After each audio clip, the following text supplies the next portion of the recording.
একদিকে তৃণমূল কংগ্রেসের গুন্ডা বাহিনী, আর একদিকে পুলিশ প্রশাসন।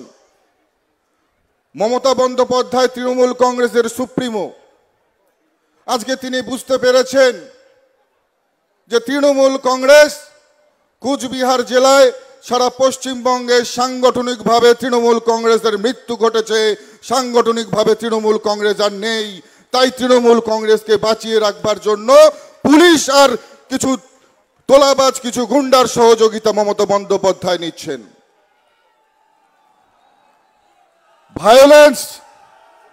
ভায়োলেন্স তৃণমূল কংগ্রেসের একটা অর্নামেন্ট। অত্যাচারী শাসকের রূপ ধারণ করেছে মমতা বন্দ্যোপাধ্যায়। আজকে কুচবিহারে মমতা বন্দ্যোপাধ্যায়কে বারবার ছুটে আসতে হচ্ছে। কুচবিহারের মানুষ মুখ ফিরিয়ে নিয়েছে মমতা বন্দ্যোপাধ্যায়ের থেকে। তাই তো বারবার পিসি ভাইপো দুজনকেই কুচবিহারে ছুটে আসতে হচ্ছে। আমি বলবো, গণতান্ত্রিক অধিকার রয়েছে প্রত্যেকের, রাজনীতি করবার অধিকার প্রত্যেকের রয়েছে, নিশ্চিতভাবে আপনারা আসুন। তবে কুচবিহারের মানুষ আপনাদের থেকে মুখ ফিরিয়ে নিয়েছে। তৃণমূল কংগ্রেসকে আর কুচবিহারের মানুষ ভোট দেবে না, এই ব্যাপারে কুচবিহারের মানুষ দৃঢ় প্রতিজ্ঞ, দৃঢ় প্রত্যয় নিয়েছে। দিনাটায় আজ শুনলাম, দিনাটায় মুখ্যমন্ত্রী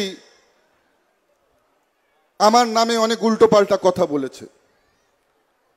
আমার বয়স কম বয়সে রাজনীতিতে এসেছি আপনাদের মায়েদের আশীর্বাদ, আমার সহযোদ্ধা সহকর্মীদের আশীর্বাদে, কুচবিহারের সমগ্র মানুষের আশীর্বাদ নিয়ে।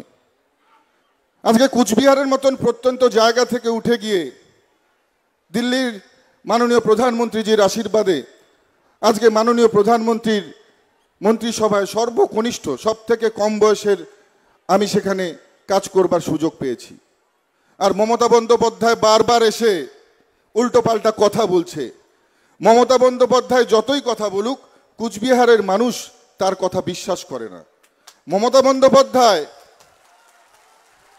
বন্দ্যোপাধ্যায় যতই বাজে কথা বলুক, অনেক বাজে কথা বলেছে। আমি বলবো, charity begins from the home. দিদি, আগে নিজের ঘর সামলান। নিজের ঘরের মধ্যেই আপনার যাকে বসিয়ে রেখেছেন, এক ভাইপোকে প্রতিষ্ঠা করতে গিয়ে বাংলার যুব সমাজকে আপনি শেষ করে দিয়েছেন। আগে নিজের ঘরটাকে সামলান।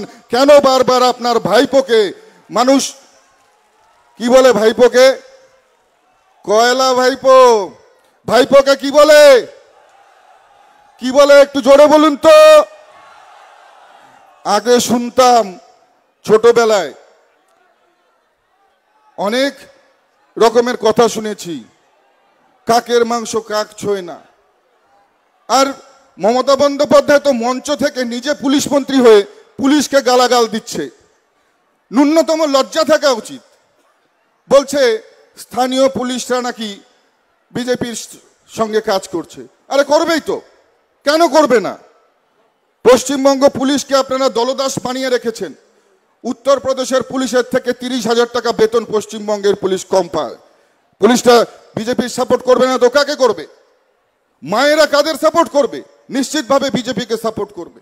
মধ্যপ্রদেশে, উত্তরপ্রদেশে, ত্রিপুরাতে আমরা সেখানে অন্নপূর্ণার ভান্ডার, লাডলি বায়না, কোথাও 4,000 টাকা, কোথাও 5,000 টাকা করে প্রত্যেকটা মহিলাকে সেখানে বিজেপি শাসিত সরকার দেয়। এখানে আপনারা কি দিচ্ছেন? সামান্য আপনারা ন্যূনতম চাহিদাটা মেটাতে পারেন না, সরকারে রয়েছেন আর বড় বড় কথা বলেন। পশ্চিমবঙ্গে একটা শিল্প নিয়ে আসতে পারেনি।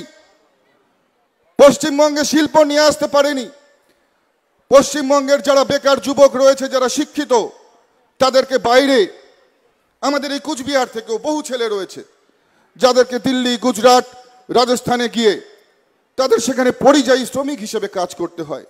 নিজের পরিবার পরিজন সবকিছু ছেড়ে অক্লান্ত পরিশ্রম করতে হয় বাইরে গিয়ে। আজকে এখানে থেকে তাদের কোনো কর্মসংস্থানের ব্যবস্থা নেই। আর যখন আমাদের ছেলেরা, যুবরা, শিক্ষিত বেকার ভাইয়েরা কাজ চাইতে যায়, তখন তিনি বলছেন চপ শিল্পের কথা। তখন তিনি বলছেন যে চপ শিল্প নাকি একটা শিল্প, এটা নতুন উদ্ভাবনা শক্তি মমতা বন্দ্যোপাধ্যায়। তবে উনি কি শিল্প করেছেন সেই ব্যাপারে তো আমরা জানিনি। আপনারা জানেন কোন শিল্প করেছে মমতা বন্দ্যোপাধ্যায়? কোন শিল্প করেছে মমতা বন্দ্যোপাধ্যায়? কোন শিল্প করেছে মমতা বন্দ্যোপাধ্যায়? কিন্তু ছোটবেলায় শুনেছিলাম বুড়িমার চকলেট বোম, শুনেছিলাম না? আর এখন শোনা যায় পিসিমার হাত বোম। কি শোনা যায়? বোম শিল্প করেছে, বোমা শিল্প, বন্দুক শিল্প। যেখানে যেখানে দেখবেন ছেলেদের হাতে একেবারে দুষ্কৃতী, তাদের হাতে অস্ত্র তুলে দিয়ে তৃণমূল কংগ্রেস একটা সন্ত্রাসের বাতাবরণ তৈরি করেছে। সন্দেশখালীর ঘটনা কার অজানা? সন্দেশখালীতে কিভাবে মায়েদের উপর অকথ্য অত্যাচার হতো শেখ শাহজাহানের নেতৃত্বে আপনাদের সকলের জানা। রাত 12টায় তৃণমূল কংগ্রেসের পার্টি অফিসে ডেকে নিয়ে যাওয়া হতো মহিলাদের, রাতের পর রাত তাদের উপর চলতো সেখানে অত্যাচার। সন্দেশখালীর মায়েদের সেই দুঃখ আপনারা সবাই শুনেছেন, সেই কথা আপনারা জানেন।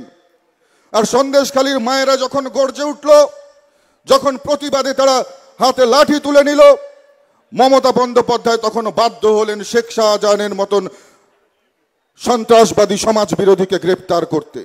আর আমি এই জয় বলবো, শুধুমাত্র সন্দেশখালীর মায়েদের জয় নয়, এই জয় সমগ্র বাংলার মায়েদের জয়, বাংলার মহিলাদের জয়, বাংলার সমস্ত নারীর জয়, বাংলার নারী শক্তির জয়। আর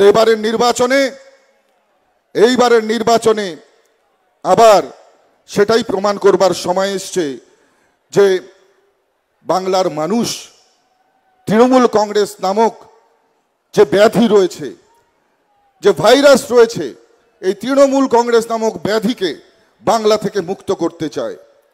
আজকে বারবার মমতা বন্দ্যোপাধ্যায় এসে আমাদের কুচবিহারে এসে মানুষকে ভুল বোঝানোর চেষ্টা করছে। আজকেও বহু উল্টোপাল্টা কথা তিনি বলেছে। আগে বলবো যে নিজের ভাইপোকে প্রতিষ্ঠা করুন। আপনি তো সমস্ত শক্তি দিয়ে চেষ্টা করেছেন আর শুধুমাত্র আপনার ভাইপোকেই প্রতিষ্ঠা করতে। আগে বলতেন মমতা বন্দ্যোপাধ্যায়ের কোনো পরিবার নেই, উনি নাকি শুধুমাত্র সমাজের মানুষকে নিয়েই ভাবেন। কিন্তু পরবর্তী সময় যখন মুখ্যমন্ত্রী হয়ে এলেন, দেখা গেল ভাইপো আর পরিবার ছাড়া মমতা বন্দ্যোপাধ্যায় কাউকে দেখতে পারেন না। আজকে আপনাদেরকে বলবো যে সমগ্র বাংলায় যে অত্যাচার চলছে, এই অত্যাচারের বিরুদ্ধে গর্জে উঠতে হবে।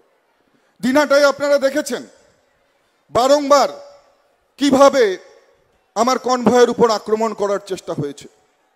আসলে তৃণমূল কংগ্রেস যখন সাংগঠনিকভাবে লড়াই পেরে উঠছে না, যখন সাংগঠনিকভাবে তারা বিপর্যস্ত, তখন তাদের দাঁত নখ বেরিয়ে আসছে, তারা আক্রমণ করতে চাইছে।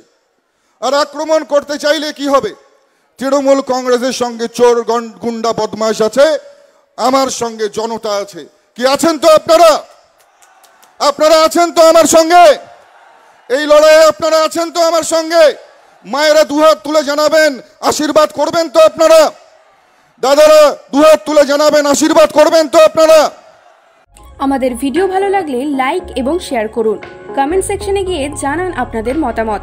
আরও ভিডিও পেতে আমাদের চ্যানেল সাবস্ক্রাইব করুন এবং প্রতি মুহূর্তে খবরের আপডেট পেতে প্রেস করুন বেল আইকন।